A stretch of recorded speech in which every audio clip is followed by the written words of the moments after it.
Oh,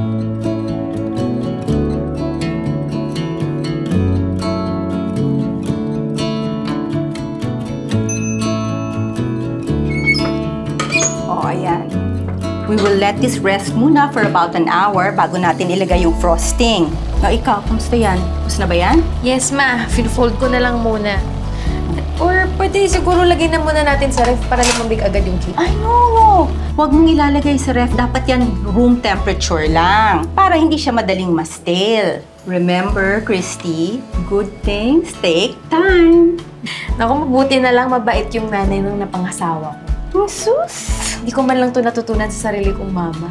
Naku, binuhana mo pa ako. Alam mo, anak, talagang maaga lang na nawala yung parents mo. Pero I'm sure kung nandito sila, marami ka rin matututunan from them. Sorry, Mama. Pero ikaw po talaga yung tinuturing kong mommy. Mommy O. Kaya hindi ka kaya papayaan, ha? Thank you naman kung ganun. Alam mo, mabuti ka pa. Kasi yung isa dyan, ayun no, wala. Iniwan tayo ang aga-aga. Ewan ko ba sa'yo, Marco? Ay, naku. Tama na nga. Halika na, teka. Sige. Ano ba itong pag-vote ko, Ma? Iniwan kami ni Marco 4 years ago.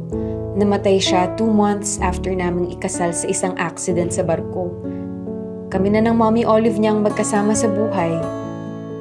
Mula sa ipon naming dalawa bago kami ikasal, nakapagpundar kami ng bahay at naiwanan niya ako ng pera para magkaroon ng sarili kong negosyo. I love baking and he made sure na magagawa ko yun kahit wala na siya. Oh, bibigyan pala kita ng share dun sa mga kinita natin last month, ha? Pabayaan mo na ako, please. Ikaw talaga? Ang kulit-kulit mo. Diba sinabi ko na sa'yo na wag na, para sa'yo na yon. Alam mo, okay na tong pinatira mo ako dito sa bahay ng anak ko, ninyong mag-asawa kahit na wala na siya. Okay na yun. Sige, tago mo na yan dahil kailangan mo yan. Eh, aba, syempre naman, Mami O. Eh, baka magalit sa akin si Marco niyan. Tsaka binigay mo na lahat ng meron ka nung kasal namin. Hindi talaga kita pababayaan. Nako, gaya ng sinasabi ko kay Marco noon dati, na all out ako sa kanya. Kasi wala naman akong ibang pangarap para sa kanya kundi yung makahanap siya ng isang matinong mapapangasawa. Para meron din akong matitinong mga apo. 'Di ba?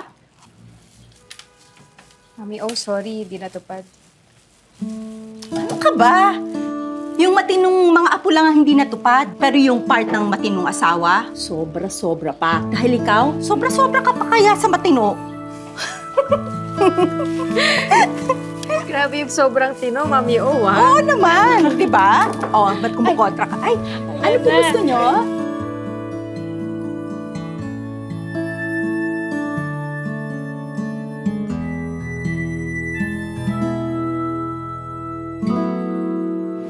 Anak? Mami. Oh, ito na yung gatas mo. Inumin mo bago ka matulog. Salamat po. Ano ba yan? Yan na naman. Eh bakit kasi hindi mo nalang gawin yan? Eh total may ipon ka na. Oo, pero kulang pa po kasi yung ipon ko. Eh, gusto ko pag pumunta po ko dun, kasama ka. Ano ka ba? Okay lang ako dito. Ikaw, di ba? Ang tagal-tagal mo ng pangarap yung matuntun yung Australia na yan. Kaya gawin mo. Do it for yourself. Ayoko nga po. Gusto ko kasama kita. Di ba nga, hindi kita iiwan. Bolera ka talaga. Manang-mana ka dun sa asawa mo. Ito. Ayan, yan. Numero 1 bolero yan.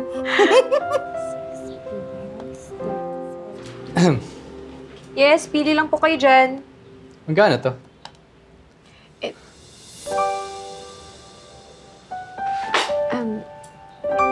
Ito pong ensaymada, 35 per piece po.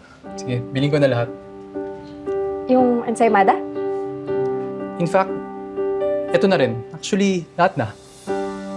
Wow. Thank you. Sir, inuubos mo rin paninda ko, ah. Ayaw mo ba? Gusto ko! Tatanggi ba naman ako sa blessings? Mukhang ako nga yata ang blessed ngayon.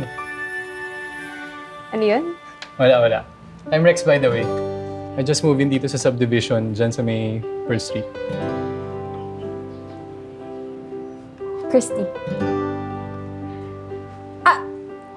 Hindi ba ikaw yung may-ari ng mansion dyan? Yung parang kasing laki ng mall?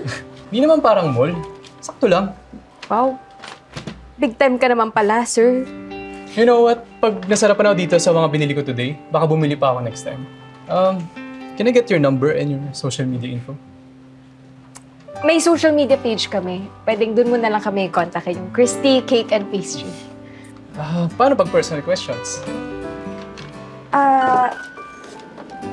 May business card din po kami. Anyway, 1,800 po lahat. Alright. I pay by e-wallet. Ano nga pala number mo? Walang kawala ah.